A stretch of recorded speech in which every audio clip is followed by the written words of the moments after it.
Maybe you have 10, 20, 30,000 image and video files all stuck in iCloud and you'd like to move them, but you don't want to take forever and do them 1,000 at a time. Then this method may be for you. If you have very large files in iCloud, this is probably one of the best ways to download them so that you don't have to do 1,000 at a time. Go to privacy.apple.com and type in your Apple password. You need to have that handy and sign in. You're going to get a verification code, be probably sent to your iPhone.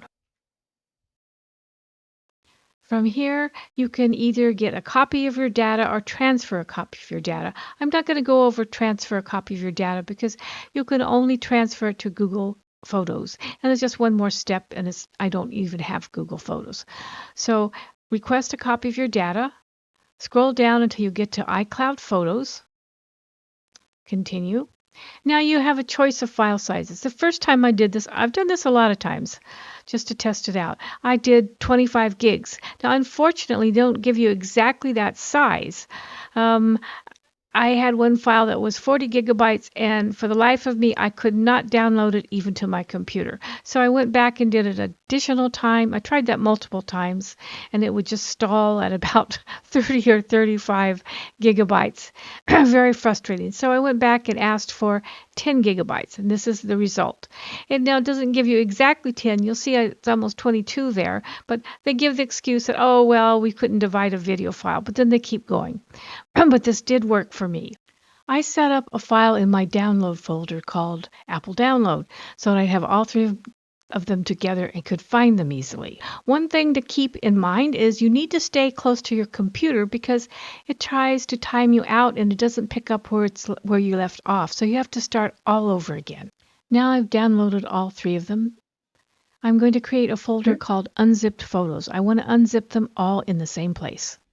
Now, click on each one. We're starting with part 1. We're going to unzip them. Click on Photos. Notice where it says Extract All. And you'll see the photos, they have no thumbnails, so they're not extracted yet.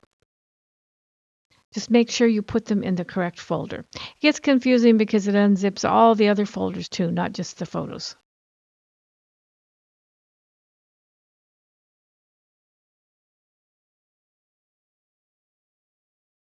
Now we're going to take a quick look at what we unzipped, the first part. Click on Photos. And we're still not seeing thumbnails, so go up to View and click Extra Large or whatever size you want. Now go do that for the other parts. Be sure and put them in the unzipped folder file. I also created one last folder, All Photos Final, and that's where I am going to cut and paste and move them all together so they're all in one spot. So click on the first part, click on Photos. Now we should have already extracted them. If it says extract there, then go ahead and do it now. Hit Control A to select all, and then Control C to copy. Now we go to All Photos Final, and we're going to hit Control V, which is paste. Go ahead and do that how many more times you need until you have all your photos in the same place. I would now go back and delete everything you don't need. I would just keep Photos Final. That's it. Hopefully this helped. If so, please give me a like and subscribe. If you had problems, then please put the word problem on the first word of your comment, and I'll try to help, and the other viewers are usually very helpful too.